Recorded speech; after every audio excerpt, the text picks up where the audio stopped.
Monsterverse adalah sebuah mega franchise yang sebenarnya berjalan cukup lamban. Godzilla vs Kong akan menjadi film lanjutan yang akan memperlihatkan implikasi dan apa yang akan terjadi selanjutnya setelah Godzilla mendapatkan gelarnya sebagai King of the Monsters dari Ghidorah. Semuanya ternyata tidak selesai sampai di situ karena ada konsekuensi yang harus diterima oleh dunia dan juga manusia. Jadi sebenarnya apa yang akan terjadi di Godzilla vs Kong nanti dibintangi oleh Alexander Skarsgård sebagai Nathan Lane dan Millie Bobby Brown yang juga akan kembali sebagai Madison Russell. Film ini disutradarai oleh Adam Wingard dan dalam trailer kita juga bisa melihat Brian Tyree Henry yang akan berperan sebagai Bernie Hayes. So, let's break it down.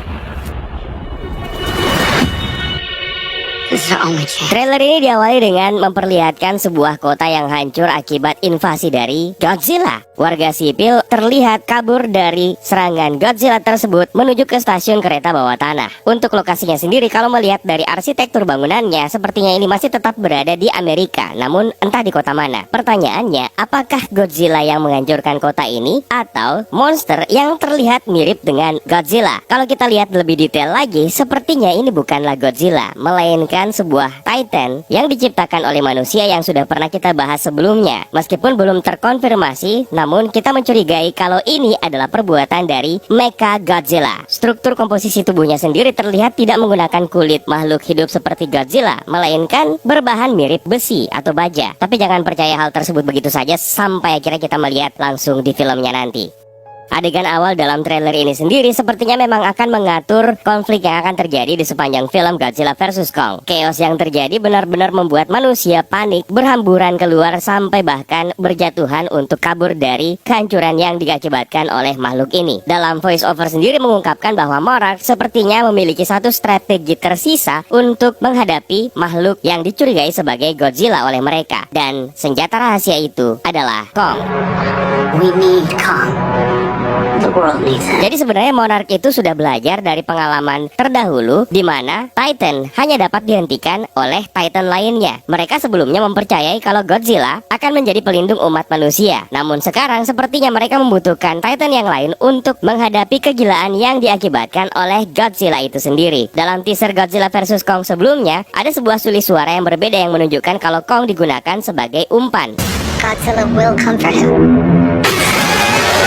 Kapal induk yang terlihat dalam trailer ini mungkin saja adalah milik Monarch. Dalam scene berikutnya akhirnya memperlihatkan kita karakter baru yang diperankan oleh Eiza Gonzalez. Eiza Gonzalez sendiri berperan sebagai Maya Simmons. Masih belum banyak yang bisa kita ketahui tentang Maya Simmons ini, tapi Eiza Gonzalez pernah mengatakan kalau dia adalah karakter utama dalam film. Seperti biasa, Monsterverse akan selalu mengatur sebuah subplot keluarga humanis atau manusia untuk menciptakan drama dan konflik yang kuat dalam tontonan kita nanti. Masuk akal karena ini adalah tontonan manusia, sementara kalau mau menggunakan bahasa hewan ya tentu kita tidak mengerti. Berikutnya kita akhirnya bisa melihat kalau Kong menjadi tawanan Monarch, di mana tangannya dirantai dan diperlihatkan menatap sedih ke arah mereka.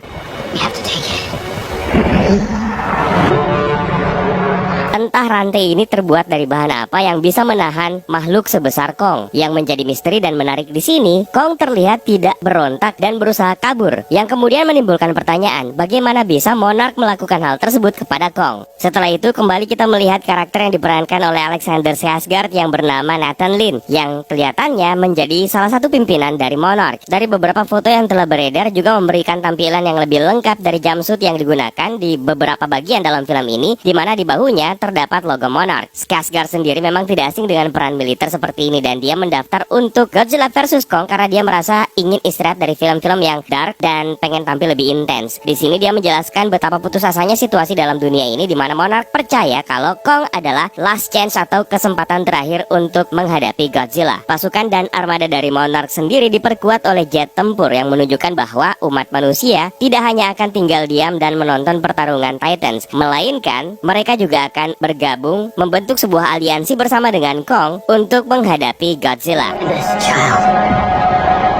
She's the only one he'll communicate with. Dalam trailer ini juga memperlihatkan kalau Kong ternyata memiliki ikatan yang begitu dekat dengan seorang anak gadis di Skull Island, dan Monarch memanfaatkan gadis ini untuk mungkin membantu menangkapnya dan membuat Kong akhirnya menjadi jinak. Entah apa fungsi dari boneka yang diperlihatkan oleh anak tersebut kepada Kong. Dalam voice over akhirnya mengungkap kalau anak inilah satu-satunya yang bisa berkomunikasi dengan Kong. Masih belum jelas siapa anak gadis ini, namun kemungkinan ini akan menjadi set di babak awal yang akan terjadi dalam film dan juga akan berfungsi untuk mengatur konflik yang akan terjadi. Dalam beberapa scene setelahnya juga terlihat kalau anak tersebut berkomunikasi dengan Kong dengan saling menyentuh jari, di mana ini terlihat seperti lukisan dari Michelangelo mengenai Tuhan dan Adam yang menyiratkan kalau anak ini kemungkinan memuja Kong sebagai dewa pelindungnya. Scene ini juga bisa saja adalah sebuah callback dalam satu adegan dalam film Godzilla King of the Monsters ketika Madison Russell dengan nekat menyentuh Titan yang sedang diteliti oleh Monarch. Anak gadis ini sepertinya dibujuk oleh karakter yang diperankan oleh Rebecca Hall, yaitu Elaine Andrews, untuk dibawa serta bersama dengan Kong. Elaine Andrews sendiri juga sepertinya memiliki pengetahuan yang banyak mengenai anak gadis ini, yang bahkan sempat memperlihatkan beberapa fotonya bersama dengan anak gadis tersebut di Skull Island. Juga beberapa lembar gambar karya anak gadis tersebut dengan menggunakan krayon. Lalu secara tiba-tiba dan mengejutkan, Godzilla akhirnya muncul dan menyerang kapal Monarch dengan menggunakan sirip punggungnya dan menghancurkan kapal tersebut.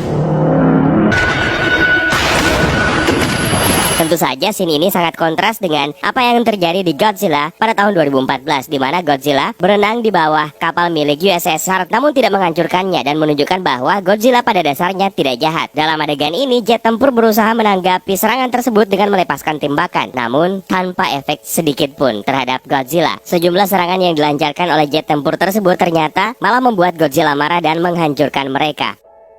Kejadian ini tidak hanya mengejutkan Mae Simmons, namun juga tentu saja Kong yang tiba-tiba terbangun dan bersiap-siap menghadapi ancaman yang berada di depannya. Dan pada akhirnya Kong menerima serangan headbutt dari King of the Monsters. Gelut di antara kedua Titans ini pun akhirnya berlangsung di atas fasilitas laut Monarch dengan Kong dibantu oleh pasukan angkatan udara.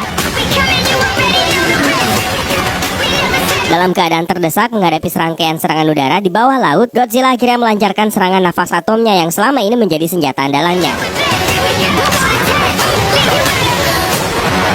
Ini juga menjadi sebuah callback scene dan bukti kalau pertarungan ini tidak akan kalah seru dengan Godzilla versus King Ghidorah. Serangan Godzilla tersebut ditujukan untuk seluruh fasilitas milik Monarch yang kemudian disadari oleh Kong dengan melompat menghindar. Tidak jelas bagaimana nasib Kong di sini dan bagaimana cara Kong bisa diselamatkan mengingat habitat Kong sebenarnya bukan di air. Yang jelas Godzilla pergi dengan kemenangannya. Scene berikutnya akhirnya memperlihatkan kita satu bukti kalau Mecha Godzilla memang sedang dirancang oleh manusia yang terlihat di belakang karakter yang bernama Ren Zerizawa yang diperankan oleh Shunogori. Di layar terdapat monitor yang memperlihatkan kalimat Battery Systems Maximum Charge yang artinya Mecha Godzilla ini sudah siap untuk diluncurkan. Oguri sendiri akhirnya memulai debut Hollywoodnya setelah sukses di beberapa film terutama di Crow Zero dan Gintama Live Action. Banyak yang percaya kalau dia adalah putra dari Dr. Ishiro Serizawa yang diperankan oleh Ken Watanabe di film sebelumnya dan akan bertolak belakang dengan karakter Dr. Serizawa sendiri. Ren mungkin saja akan menjadi karakter antagonis akibat dendamnya terhadap Godzilla karena telah menjadi penyebab kematian ayahnya itu yang berusaha menyelamatkan Godzilla dalam film sebelumnya. Dalam kredit title Godzilla King of the Monsters, kita juga bisa mendapatkan petunjuk jika Monarch memang sedang mengerjakan sebuah proyek raksasa mekanis di Skull Island. Nah, di sini ada teori yang mungkin menjadi penyebab kenapa Godzilla terlihat sebagai villain. Ada kemungkinan manusialah yang menjadi penyebabnya dan Ren Zerizawa kemungkinan menjadi pihak antagonis rahasia tersebut dan berpotensi menjadi plot twist di dalam film ini. Ren Zerizawa berniat bukan hanya untuk balas dendam terhadap Godzilla tapi kepada semua Titans, termasuk Kong. Caranya adalah dengan memframing Godzilla sebagai Titans yang jahat, memanipulasi Godzilla untuk mengamuk dan bisa saja memanfaatkan Mecha Godzilla untuk memancing dan menfitnah Godzilla agar manusia mencari cara untuk menghancurkan King of the Monsters ini dan juga termasuk melibatkan pihak militer. Mungkin saja Ren Zerizawa sendiri bekerja untuk sebuah organisasi yang kita curigai bernama Apex. Apex ini kemudian bekerja sama dengan pihak militer untuk menciptakan Mecha Godzilla sebagai senjata rahasia untuk mencegah Godzilla mengamuk di satu hari nanti karena manusia tidak akan pernah percaya dengan Godzilla meskipun sudah jelas kalau Godzilla menjadi pelindung manusia dalam Godzilla King of the Monsters. Setelah proyek raksasa mekanis ini diserahkan diserahkan kepada pemerintah atau pihak militer, rupanya kerjasama ini dimanfaatkan oleh Ren Serizawa untuk mengaktifkan Mechagodzilla ini secara diam-diam. Kemungkinan monitor tersebut menjadi alat pantau dan juga remote control untuk Mechagodzilla. Lalu kita juga bisa kembali melihat Mark Russell yang memperingatkan timnya jika Godzilla sedang mengamuk di kota dan mengakibatkan korban berjatuhan. Shin Godzilla berada di tengah kota dan bersiap untuk menghancurkan kota tersebut dengan atom breath atau nafas atomnya. Kemungkinan ada hubungannya dengan scene awal di mana sosok Titan sekilas menghancurkan kota. Mungkin saja ini adalah adegan penghancuran setelah scene awal tadi. Entah ini berada di kota mana, namun yang jelas kota ini dan kota di awal trailer adalah dua di antara beberapa kota yang diserang oleh Godzilla. Ini terlihat dari catatan serangan yang dipetakan di dinding. Sejumlah note juga tertempel di situ yang merujuk kepada sebuah perusahaan yang bernama Apex, yang diyakini sebagai perusahaan Cybernetica. Mungkin saja Apex ini adalah perusahaan yang membangun Mechagodzilla seperti yang kita bilang tadi. Dan serangan Godzilla yang sebenarnya berada di situs atau lokasi tempat Apex ini melakukan penelitian. Sementara serangan lainnya itu dimanipulasi oleh Mechagodzilla. Lalu kita bisa melihat mobil Stormtrek yang dikendarai oleh Madison Russell dan rekannya Josh Valentine yang diperankan oleh Julian Dennison yang pernah sukses berperan sebagai Fire Fist di Deadpool 2. Mobil pelacak badai ini sendiri pernah terlihat di set lokasi syuting Godzilla vs Kong. Kemungkinan akan digunakan oleh Madison Russell untuk melacak Godzilla. Madison sendiri yakin kalau Godzilla itu termakan provokasi oleh sesuatu yang tidak mereka ketahui. Pemikiran yang sama juga diperlihatkan oleh Barney Hayes. Bahkan ada kemungkinan titik serangan Godzilla dan petunjuk mengenai Apex itu dibuat oleh Madison Russell untuk mengetahui apa yang terjadi antara Godzilla dan juga Apex Organization.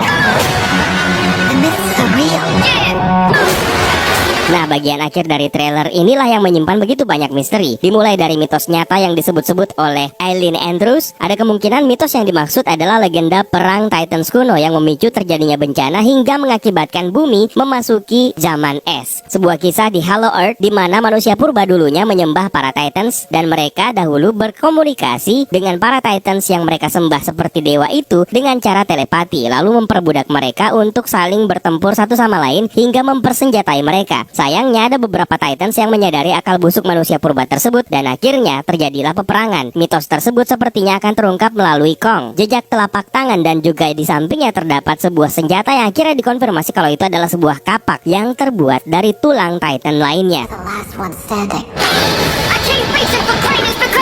Di belakang Kong terlihat sebuah pesawat yang sepertinya bukan pesawat tempur biasa dan malah semakin mencurigakan. Di bagian atas backgroundnya bukan terlihat langit melainkan struktur bebatuan yang lebih mirip atap sebuah gua besar. Apakah ini berada di lokasi Hollow Earth atau di Skull Island? Dan pesawat apa itu? Bentuknya sendiri terlihat tidak seperti pesawat tempur melainkan sebuah kapal dengan emisi energi berwarna biru. Setelah itu Kong terlihat mengangkat senjata rahasianya tersebut lalu mengamuk. Lihat kembali di backgroundnya terlihat tidak hanya ada satu kapal melainkan ada banyak kapal yang menyorot Kong. Apakah mungkin Kong diarahkan menuju Hollow Earth dan disinilah pertempuran kaiju yang paling ditunggu akan terjadi. Lantas senjata kapak yang digunakan oleh Kong terlihat dibuat dari bahan tulang dan ujungnya terpancar sinar berwarna merah. Sudah pasti itu terbuat dari tulang milik Titan yang lain yang mungkin memiliki kekuatan api. Tapi siapa? Nah, dalam trailer ada dua penampilan Titans baru. Yang pertama ada Nozuki yang pernah kita bahas sebelumnya dalam beberapa video yang lalu, dan yang kedua ada Warbat. Kaiju yang satu ini belum pernah kita bahas sih. Kalau dikaitkan dengan senjata kapak milik Kong, ada kemungkinan itu adalah kapak yang terbuat dari tulang milik Nozuki, Titans yang mirip ular bersayap yang dihadapi oleh Kong. Ada dua Nozuki yang kemungkinan salah satunya adalah Nozuki jantan dan satunya lagi adalah betina. Warna sayapnya terlihat sangat mirip dengan warna pancaran sinar kapak milik Kong. Kalau mundur lagi lebih jauh ke belakang, bisa jadi Nozuki di sini merupakan Titans kuno yang disinggung dalam mitos yang diungkap sebelumnya. Jadi pertarungan legenda yang dimaksud adalah Kong versus Nozuki. Jadi bisa saja ini merupakan sebuah scene flashback atau mungkin mereka bertemu kembali setelah Kong sampai di Hollow Earth. Warbat juga tidak sendiri menghadapi Kong. Terlihat ada 3 Warbat yang menyerang Kong dari atas. Namun cahaya biru di bawah Kong membuat saya curiga itu adalah Godzilla. Jangan-jangan di scene ini Godzilla sudah mulai bekerja sama dengan Kong menghadapi mereka yang dianggap sebagai Titans kuno. Dan kembali ke senjata Kong, kapaknya ini juga terlihat mampu menahan dan bahkan terlihat menyerap energi nafas atom milik Godzilla. Godzilla, lalu menghajarnya di akhir trailer. Apakah ini pertanda kalau Kong akan menang melawan Godzilla, namun akan tewas menghadapi Mecha Godzilla dalam upaya mereka berdua yang akhirnya bersatu? Ingat, one will fall bukan berarti salah satu mereka akan kalah dalam pertarungan one on one, tapi bisa jadi salah satu di antara mereka akan kalah menghadapi Mecha Godzilla, musuh utama dalam film ini. Atau bahkan juga terjadi duel tag team Godzilla dan Kong menghadapi Mecha Godzilla dan Mecha Ghidorah. Tapi apa tidak terlalu cepat jika akhirnya akan seperti itu? Oh iya, ada sedikit tambahan dalam logo Warner Brothers dan Legendary Pictures. Di trailer ini digambarkan sesuai dengan karakteristik dua Titans utama yang akan saling bertarung serta menyiratkan pesan. Di logo Warner Brothers kita bisa melihat gambaran Summer tengkorak kepala yang mungkin saja merujuk ke Skull Island. Di sekitarnya terdapat begitu banyak tulisan kuno yang tersebar yang bisa saja merujuk kepada kisah legendaris dari Titans yang ada di Skull Island, atau bahkan mungkin mengenai Hollow Earth. Sementara di logo Legendary Picture kita bisa melihat gambaran koloni manusia yang mungkin merujuk ke manusia prasejarah. Sementara di sebelah kanan layar ada Godzilla, manusia prasejarah diceritakan dalam kisah legendaris menyembah Godzilla atau para Titans layaknya dewa. Melihat warnanya kita bisa menarik kesimpulan juga kalau logo Warner Bros ini sangat identik dengan Kong, sementara Legendary Picture identik dengan Godzilla. Sementara guratan-guratan warna yang menghiasi kedua logo tersebut mungkin mengarah ke Titans mekanik yang akan hadir sebagai villain utama dalam film ini. Sekali lagi jangan pernah percaya teori ini sebelum menonton langsung filmnya nanti. Nah, itu dia beberapa detail menarik yang kita dapatkan dari trailer Godzilla vs Kong. Jika ada detail lain yang kalian dapatkan, silahkan tambahkan di kolom komentar di bawah. Sambil nantinya kita akan tambahkan lagi di video berikutnya jika kita menemukan detail baru lainnya. So, Universe, terima kasih sudah menonton dan juga terima kasih buat kalian yang sudah bergabung di membership community. It's time to sign out. My name is Eka. Stay safe and until next time.